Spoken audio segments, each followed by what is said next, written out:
सम्माननीय मंच और इस दर्शक दीर्घा में बैठे हमारे सभी जांबाज साथियों, आप सभी को मेरा क्रांतिकारी जय भीम, जय मूल्यवास। साथियों, कल से ये हमारा राष्ट्रीय अधिवेशन चल रहा है और ज्यादा तक ये बातें आ रही हैं कि पॉलिटिकल पावर एक्वायर करने से ही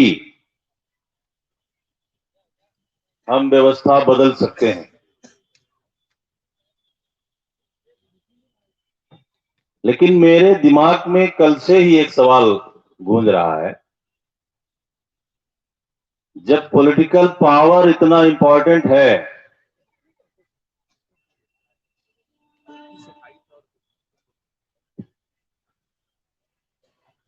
तो फिर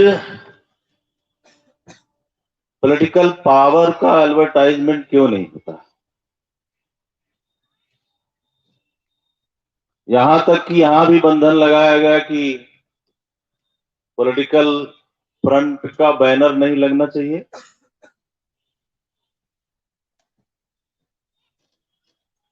क्या ये न्याय संगत है?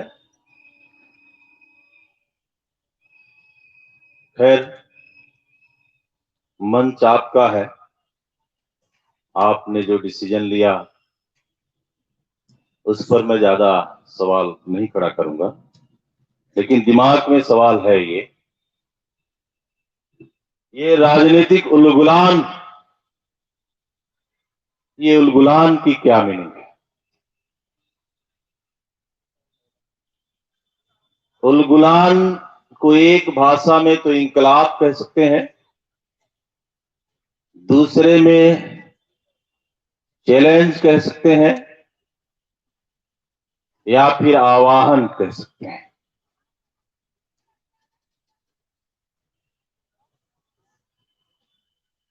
नाइनटीन 17 ये घटना का जिक्र करते हुए मैं ये बात रखूंगा। मेरी कोशिश होगी कि बहुत सारी बातें रख दूं, लेकिन समय सीमित है, इसलिए कुछ बातें छूट जाएंगी, तो उसके लिए मैं आप सबसे क्षमा चाहूंगा। इस देश का जो सोशल स्ट्रक्चर है, जो सामाजिक संरचना है, उसी पर इस देश का पावर स्ट्रक्चर टिका हुआ है। समाज में भेदभाव है और वही भेदभाव की सोच वाले लोग चुन करके पॉलिटिकल पावर में जा रहे हैं। तो जो मेंटल स्पिरिट उनकी सोसाइटी में बनी हुई है, वही स्पिरिट उधर है। मतलब डिग्रेडेशन की जो पोजीशन बनी हुई है, वो पावर स्ट्रक्चर में जो लोग जा रहे हैं उनको लगता है कि यहां भी वैसा ही चलाना है। तो 28 अक्टूबर 1917 को लंदन में पहली बार वयस्क मताधिकार लागू हुआ। तुमको पता होगा ये। और उस दिन के बाद इस सो कॉल्ड हाई कास्ट जो इस देश में है, तथाकथित जो अपने आप को उच्च वर्णीय कहते हैं, इनकी नींद डिस्टर्ब हुई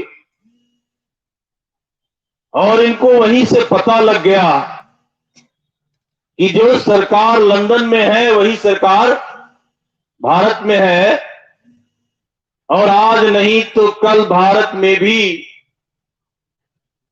वोट का अधिकार आएगा।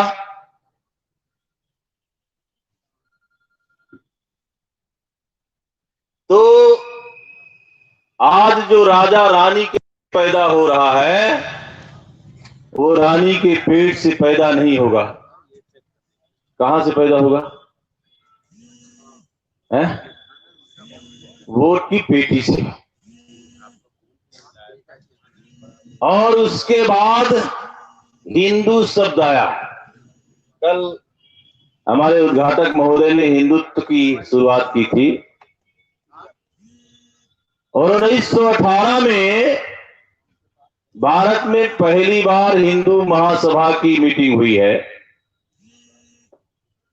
और 1922 में पहली बार विश्व हिंदू महासभा का सम्मेलन हुआ है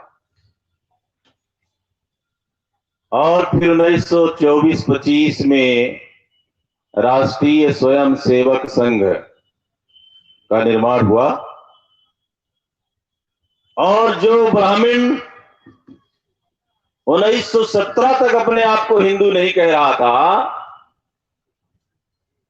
उसने हमारे समाज को ये बताना शुरू किया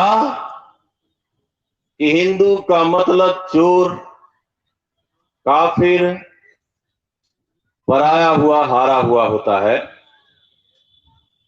ये एविडेंस आपको आर्य समाज के संस्थापक सरस्वती दयानंद सरस्वती के लेख में आप पाएंगे। और तब से उन्होंने हमारे लोगों को कहना शुरू किया कि आपको भी मुगलों ने हराया था, मुझे भी हराया था, तो तुम भी हिंदू और हम भी हिंदू। हिंदू का कॉन्सेप्ट वहां से आया और हमारे लोग भी कुछ कल तर्क दे रहे थे फारसी में ये हिंदू हिंदू है। मैं ये बताना चाहूंगा कहीं ये आपसी फारसी में हिंदू नहीं है और ना तो सा का उच्चारण हा से होता है। यदि सा का उच्चारण हा से होता तो जहां जहां भी सा है, ससुर का हाहुर होता, सुअर का हुअर होता, सकल का हगल होता या नहीं होता? तो इस कंफ्यूजन में मत रहिए, मैं इससे रिलेट करके विषय पढ़ा रहा हूं कि वोट का अधिकार हमारे लोगों को,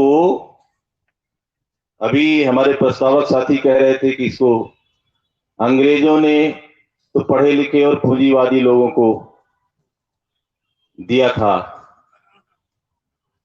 क्षमा करेंगे, मैं इस बात को काउंटर कर रहा हूं। 20 फरवरी 1928 को भारत में पहली विधानसभा बनी थी और पहले संविधान का निर्माण भी किया गया था जिसका नाम नेहरू रिपोर्ट के नाम से जाना जाता है। ये कौन है आज?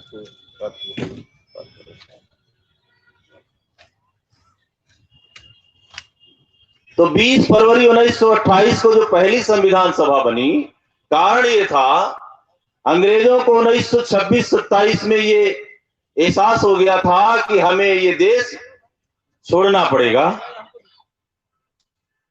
तो उन्होंने भारतीयों को ये कहा कि भाई तुम अपना संविधान बनाओ। तो उस संविधान बनाने की प्रक्रिया शुरू हुई और 20 फरवरी 1928 को मोतीलाल नेहरू जी की अध्यक्षता में ये नेहरू समिति बनी जिसमें मोतीलाल नेहरू अध्यक्ष थे और उनके बेटे जवाहरलाल नेहरू सचिव थे। 1928 की ये बात है और 1929 में ये रिपोर्ट पुटअप होती है ब्रिटिश वाइसराय के सामने, इसमें मतदाता के लिए जो शर्तें आई हैं, मैं उस शर्तों पर चर्चा करना चाह रहा था कि पहली शर्त यह है कि जो टैक्स पेई होगा वही मतदाता हो सकता है। दूसरी शर्त यह है जो ग्रेजुएट होगा वही मतदाता हो सकता है और तीसरी शर्त यह है कि जिसके पास 10 एकड़ लैंड होगी, जमीन होगी, वही मतदाता होगा। और ये तीनों शर्तें कंपलसरी हैं, ऐसा नहीं है कि कोई एक होगी तो मिल जाएगा, तीनों होगी तभी मिलेगा।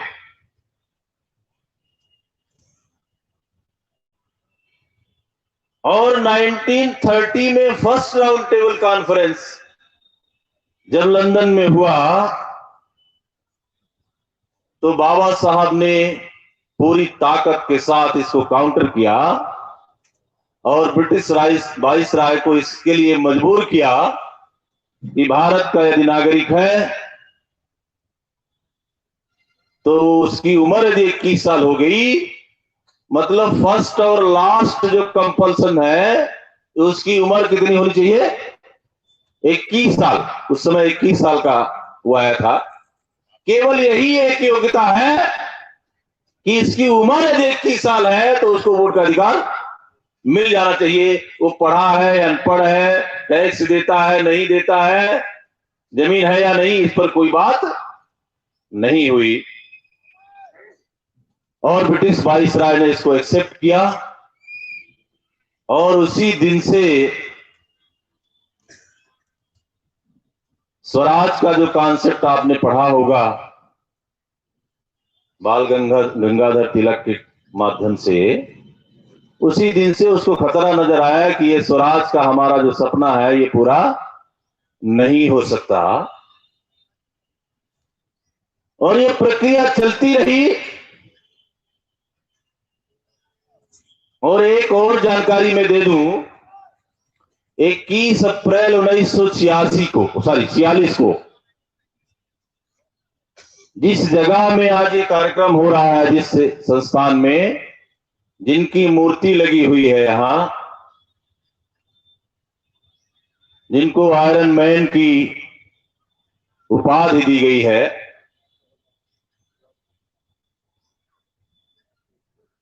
और उन व्यक्ति ने 21 अप्रैल 1946 को ब्रिटिश वाइसराय को एक पत्र लिखा और ये कहा कि भारत का कोई भी नागरिक जिसकी उम्र 21 साल है उसको वोट देने का अधिकार मिलना चाहिए। ये रिटर्न में लेटर है, ये रिटर्न में लेटर है सरदार पटेल जी का।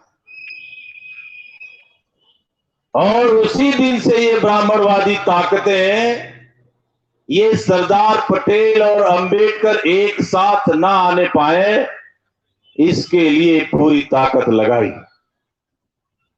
और उसका परिणाम अभी भी है कि हम, कल हमारे कुछ साथी भी बोल रहे थे कि ये ओबीसी समझता नहीं है, और मुझे तो ये लगता है कि हम समझा नहीं पा रहे हैं।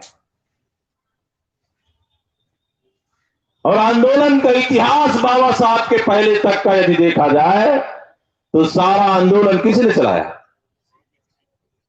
ओबीसी ने चलाया। हालांकि कास्ट उस समय नहीं थी तथागत बुद्ध के समय में, लेकिन जो रिलेट किया जाए तो ये हमें मिलता है कि सारा आंदोलन हमारे उन पुरखों ने चलाया। और डॉक्टर बाबा साहब ने जिनको अपना मार्गदर्शक कहिए, गुरु कहिए माना, वो तीनों उसी वर्ग से बिलोंग करते हैं। तथागत गौतम बुद्ध, संत कबीर और राष्ट्रपिता ज्योतिराव फूले। तो साथियों, मैं इधर एंट्री करना चाह रहा हूं कि ये जब वोट का अधिकार आपको मिला, बाबा साहब ड्राफ्टिंग कमेटी के चेयरमैन 1947 में हुए हैं, याद होगा कुछ लोगों को। और सरदार पटेल का लेटर कब का है? 21 अप्रैल 1946 का है। इसका मतलब बाबा साहब के मत से बहुत कुछ सरदार पटेल सहमत हो चुके थे, लेकिन जैसे ही इनको इस लेटर से जानकारी मिली तैसे दोनों को अलग करने का पूरा षड्यंत्र चला। बहुत सारी बातें हैं, उतना समय यहां नहीं है, मैं नहीं कर पाऊंगा यहां, क्योंकि वो खुलासा करना जरूरी है। समाज में बहुत सारा कंफ्यूजन बना हुआ है और इसलिए हम जोड़ नहीं पा रहे हैं हमारे साथियों को। तो साथियों, जो विषय है, ये विषय 1946-7 से सवर्णों के हाथ दिमाग में बहुत खतरनाक पहलू बना हुआ है। और बाबा साहब जब लगभग संविधान कंप्लीट करने की दशा में थे तो उनके चेहरे में एक चमक सी दिखने लगी थी।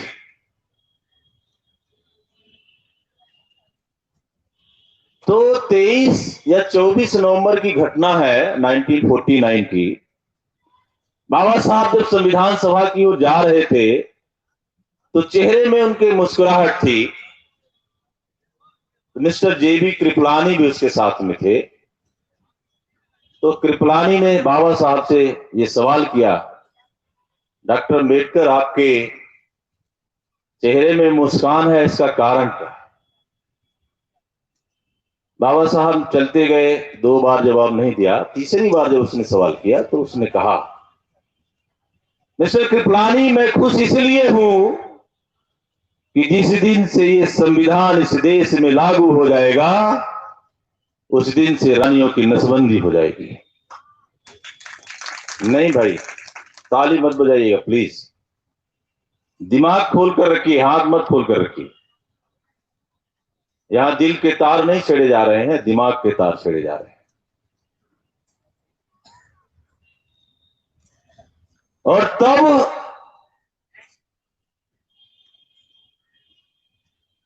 मिस्टर कृपलानी थोड़ा सा शॉक हुआ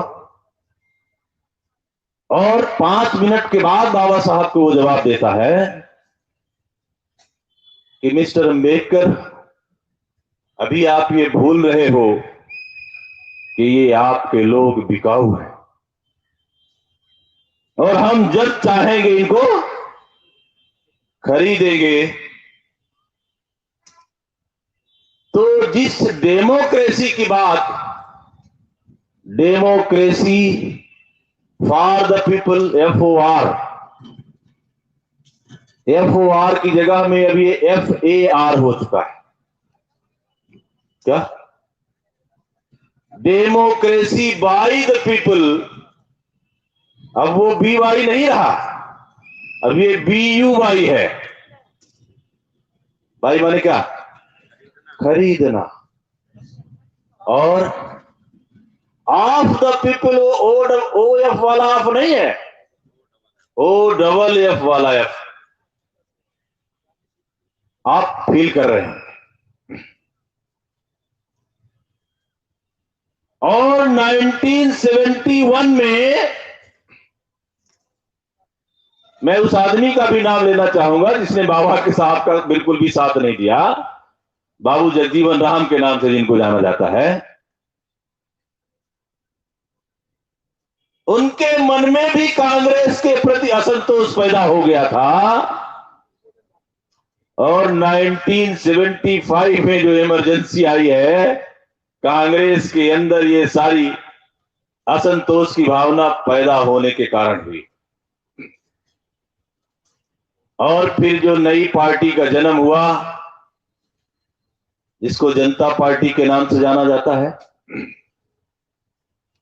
और उधर ये सारी गड़बड़ियां हुई, जो भी हुआ आप सब जान रहे हैं, मैं उधर ज्यादा नहीं जानता।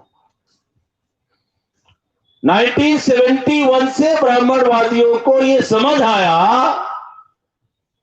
कि हम इस देश के मूल निवासियों पर टोटली कंट्रोल्ड पॉलिटिक्स नहीं कर सकते हैं, क्योंकि इनमें भी उच्च पदों में जाने की सोच विकसित होने लगी है।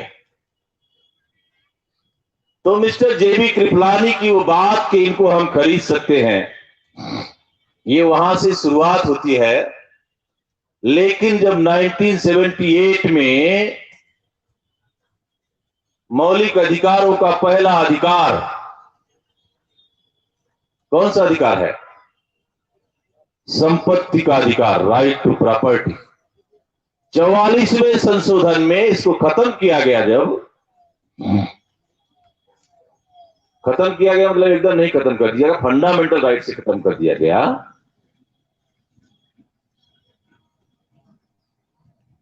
और आगे चलकर जब हमारे इस मूवमेंट की शुरुआत हुई, इस आंदोलन की शुरुआत हुई, तो मूल निवासी बहुजन समाज में एक पॉलिटिकल अवेयरनेस धीरे धीरे बढ़नी शुरू हुई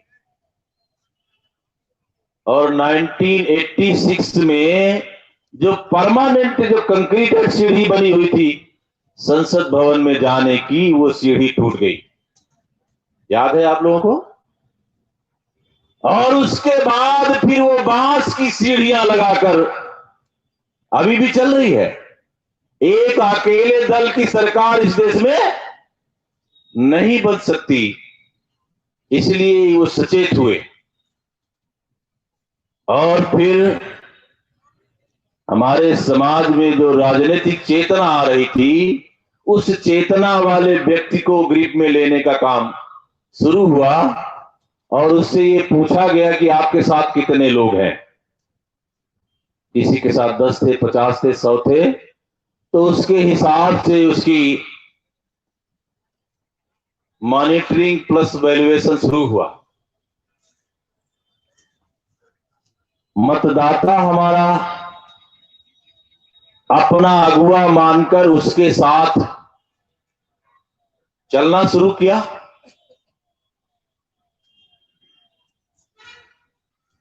और धीरे धीरे वह व्यक्ति जिसको राजनीतिक चेतना कुछ ज्यादा थी, उसको लगा कि हमारी कीमत अब बढ़नी चाहिए, तो उसकी डिमांड बढ़ती गई। अभी जनता को यह पता नहीं चला कि मेरा विक्रय भी हो रहा है। लेकिन 1989 में बहुत सारे आंकड़े हैं, मैं बता नहीं सकता हूं, क्योंकि समय बंधा हुआ है, मैं पूरी बात नहीं रखूंगा, थोड़ा थोड़ा आपसे बात रख रहा हूं। 1989 में सांसदों तक ये बात गई और उनको भी खरीदने की शुरुआत हुई और 1991 से लेकर के जो नरसिम्हा राव की सरकार थी इस देश में, आप सब लोगों को पता होगा, सरकार गिरने की कगार पर आई थी और वहां एक बड़ा इस तरह का लेन देन का मामला आया। अब मूल निवासी बहुजन समाज में जो मतदाता है, इस मतदाता को यदि ये बात समझ आ जाए कि ये एक वोट राजा बनने का अधिकार है। क्या है? राजा बनने का अधिकार है। बाबा साहब ने जब ये अधिकार दिया तो ये संकेत दिया था कि ये एक वोट की कीमत तुम्हारी बेटी की इज्जत से ज्यादा कीमती है और हम ये वोट सिल करके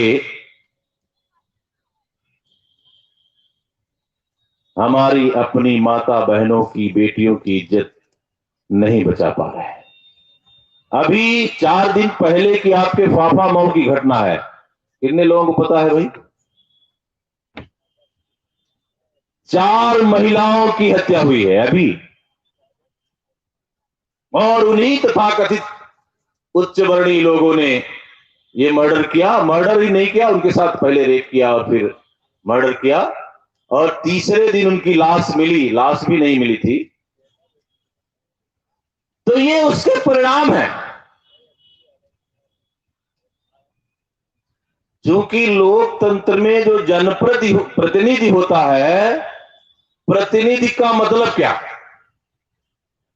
जनता की जो समस्याएं हैं उनको उधर विधानसभा या लोकसभा में ले जाकर रखना, उन पर चर्चा कराना और उनके समाधान का मार्ग खोजना, ऐसा करने वाले व्यक्ति को ही क्या कहा जाता है? जनप्रतिनिधि कहा जाता है। लेकिन यहां तो जनप्रतिनिधि का मतलब नेता समझा जाता है, ऐसा ही है ना? नेता का मतलब ये नहीं कि जो चुन कर जाए और उधर फेविक्विक लगाकर अपने जुबान में बैठ जाए।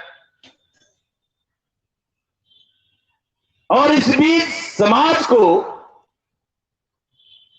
ये एहसास हुआ कि जब नेता हमारा मुझे बेच रहा है लाखों में करोड़ों में, तो फिर हम डायरेक्ट क्यों ना बिक जाएं? क्यों भाई? जो कमीशन उधर जा रहा है वो इधर आएगा।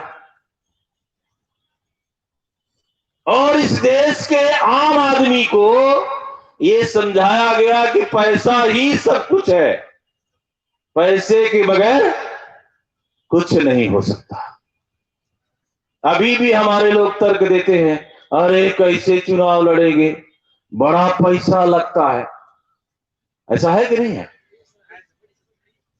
कुछ लोग तो इतनी भी निराशा भरी बात करते हैं, अरे हो गया 1 सीट जीत लेंगे। ऐसा करने से आप जीत पाओगे क्या? कुछ लोग ये भी तर्क देते हैं, अरे खड़ा होना है, लड़ना नहीं है। अरे तो काहे को पार्टी बनाए होगी? जब लड़ना नहीं है तो काहे को पार्टी बनाए है? मतलब हम अपने मतदाता को डिमोरलाइज करते हैं, अपने कार्यकर्ता को डिमोरलाइज करते हैं। जबकि बाबा साहब ने क्या कहा? लो एम्बिशन इज क्राइम। नीचा लक्ष्य रखना अपराध है। इसका मतलब क्या? हम जीतेंगे तब तो हमारा लक्ष्य ऊंचा होगा। और इसी डिमोरलाइजेशन की वजह से हमारा मतदाता सोचता है कि 5 साल में तो मौसम आता है, तो जितना मिले उतना ले। तो फिर ये पौवा से शुरू होता है, पौवा, फिर अद्धी, फिर बोतल, फिर 50 रुपए, फिर 100 रुपए और अधिकतम 500 रुपए जाता है। समय हिंट कर दीजिएगा क्योंकि मैटर बड़ा है। साथियों, आप कल्पना कीजिए कि मान लीजिए एक मतदाता को 5 साल में कितना मिले? 5 साल में मिले ना, तो 1 साल में, 1 साल का कितना हुआ? 100 रुपए। तो 1 महीने का, 1 महीने का 8 रुपए 33 पैसे। मोबाइल सबके पास है, कैलकुलेट कर लीजिए। 8 रुपए 33 पैसे। तो 1 दिन का कितना? केवल 27 पैसा। तो आपकी औकात कितनी? 27 पैसे का क्या मिलता है? लेकिन उसको ये लगता है अरे 5 साल में तो मिलता है। और दूसरी तरफ डाइवर्ट कर दिया गया ये अनाज में, क्या? अरे अच्छी सरकार आई है, 5 किलो अनाज दे रही। ऐसा है ना? 5 किलो अनाज का इक्वल जो वेट है, सही सही उसको तौला जाए तो 4.5 किलो उतरता है ना? तो मतलब 30 दिन का 4.5 किलो, तो 1 दिन का, 1 दिन का 150 ग्राम। और मुर्गा कितना खाता है 1 दिन में? अरे मुर्गा कम से कम 300-400 ग्राम खाता। मतलब इस समाज की औकात मुर्गे से भी बदतर कर दी गई है। और तुम्हारे सारे शिक्षा और रोजगार के दरवाजे बंद करके तुमको इस लायक बनाने का कार्यक्रम शुरू हो गया कि तुम्हारी मजबूरी होगी, 2 रुपए मिलेगा, 4 रुपए मिलेगा, 10 रुपए मिलेगा, जितना मिलेगा उतना ही तुम लेने के लिए एग्री हो जाओ। प्रचार के समय प्रत्याशी क्या प्रचार करता है? अपना अमूल्य मत देकर। कैसा मत? अमूल्य का क्या मतलब है? जिसकी कोई कीमत नहीं होती, ऐसा मत दे करके हमें। और आप पौवा में और 50 रुपए में बिक जा रहे हो, तो फिर इस प्रचार का क्या मतलब है? मैंने शुरू में से बात कही कि जैसा सोशल स्ट्रक्चर होता है वही पर निर्भर करता है क्या? Power structure. आज वो दिन है, विषय से थोड़ा मैं हट रहा हूं 1 मिनट के लिए। 27 नवंबर 1942 को बाबा साहब ने भारतीय श्रम सम्मेलन के 7वें सत्र में जो मुद्दा लाया था, जो 12 घंटे की ड्यूटी आपकी हमारे मजदूरों की होती थी, उसको हफ्ते में 48 घंटे, मतलब एक दिन का कितना, 8 घंटे का लाया। और अभी वर्तमान सरकार ने पूरे के पूरे 29 कानून खत्म कर दी। ई पर भी कल से भी कुछ चर्चाएं आई हैं। आप, हमारा समाज, जिसको संविधान लागू होने के बाद आत्मनिर्भर बनना चाहिए था, आत्मनिर्भर का मतलब क्या है? जिसके अपने खुद के लिए रोटी, कपड़ा और मकान की व्यवस्था हो, साथ में उसके परिवार के शिक्षा, स्वास्थ्य की भी व्यवस्था हो, ऐसी व्यवस्था भारतीय संविधान में आई। और संविधान बनने का मतलब ही था कि भारत में कोई इतना भी गरीब नहीं, सॉरी, इतना भी अमीर नहीं होना चाहिए कि वो किसी आदमी को खरीद सके, और कोई इतना गरीब नहीं होना चाहिए कि वो बिकने को मजबूर हो जाए। और पिछले 71 साल से इस देश में जो संविधान टच ही नहीं हुआ, लागू होने की तो बात छोड़िए,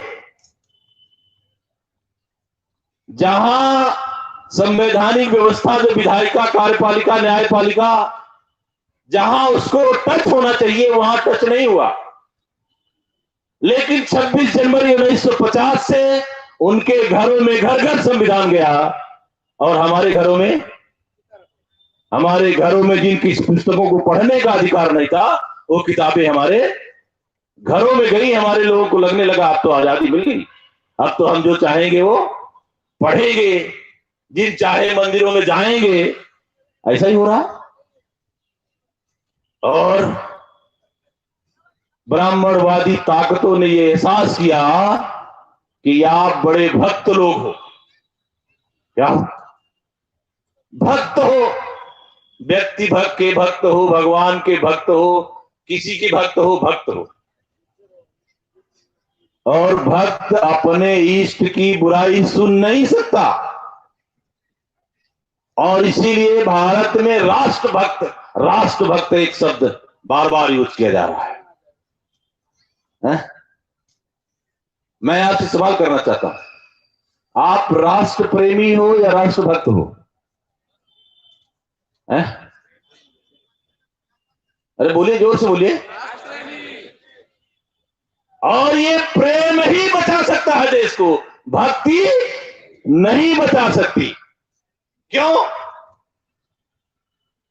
क्योंकि जो किसी भी व्यक्ति, परिवार, समाज, देश से प्रेम करता है, उसके लिए मरने मिटने को तैयार होता है। मतलब 100% डिवोटेड और कमिटेड व्यक्ति होता है। लेकिन जो भक्त होता है,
राजनीतिक चेतना आई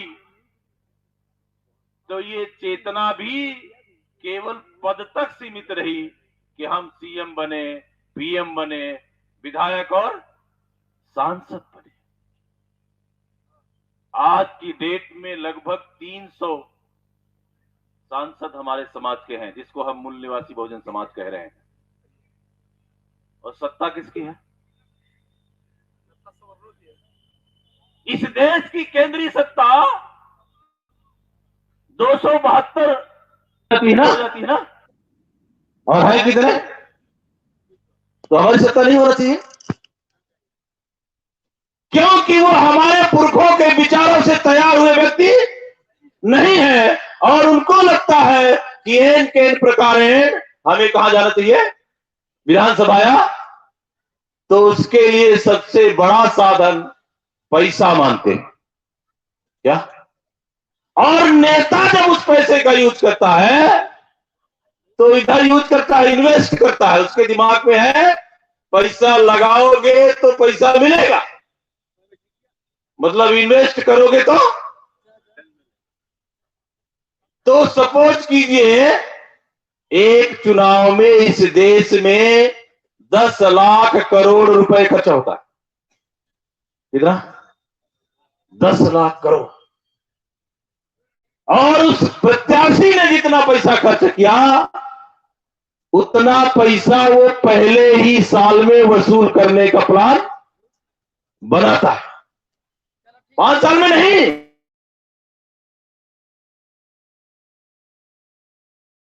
समाज का मतदाता कुछ लेकर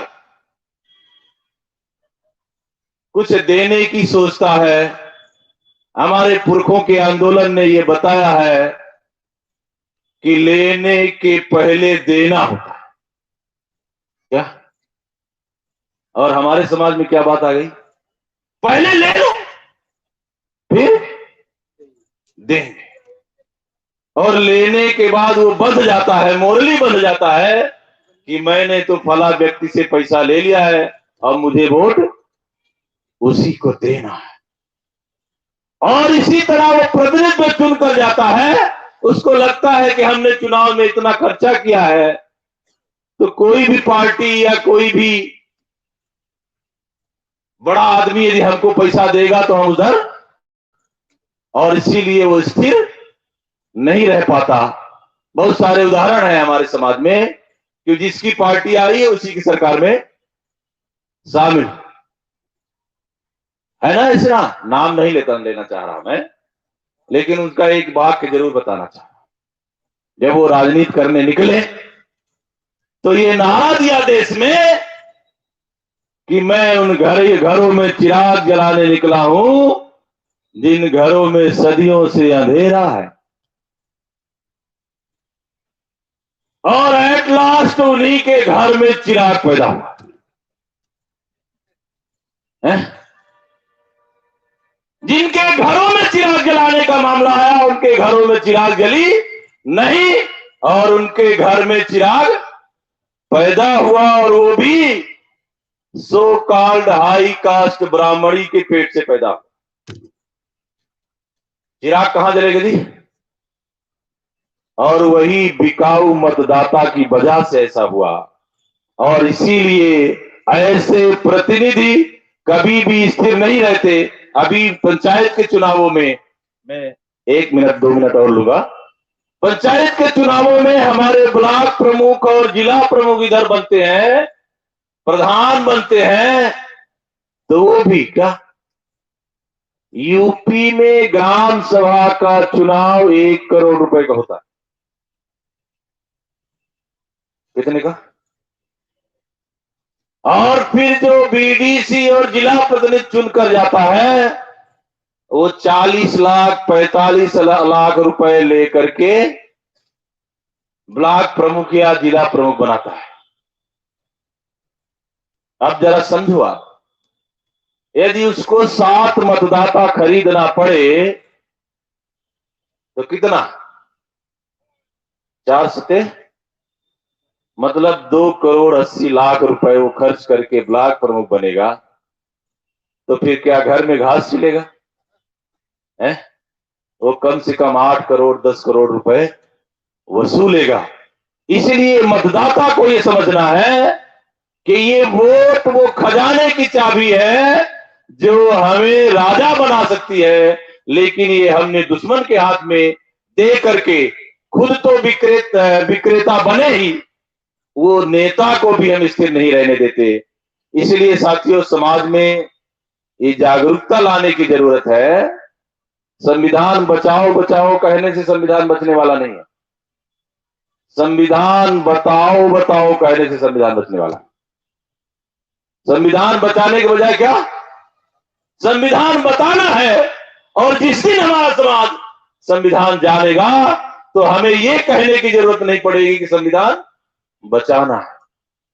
तो साथियों, संविधान ही हमारे मतदाताओं को जागरूक कर सकता है कि वोट बेचने के लिए नहीं, अपने समाज को राजा बनाने के लिए आया है। और इस वोट को पाने के लिए हमारे पुरखों में, खासकर बाबा साहब ने 4 बेटे खोए हैं। तो ये समझ, ये कीमत, वो बलिदान हमारे पुरखों का बलिदान हमारे समाज को समझ में आना चाहिए। और ये हम समझाएंगे, समझ पाएंगे हमारे समाज के लोग, ऐसा मैं उम्मीद करता हूं। और बहुत सारी बातों को छोड़ते हुए अपनी बात को मैं यहां विराम देता हूं। आप सभी को हमें सुनने के लिए साधुवाद। जय भीम, जय मूल निवासी, जय भारत, जय संविधान।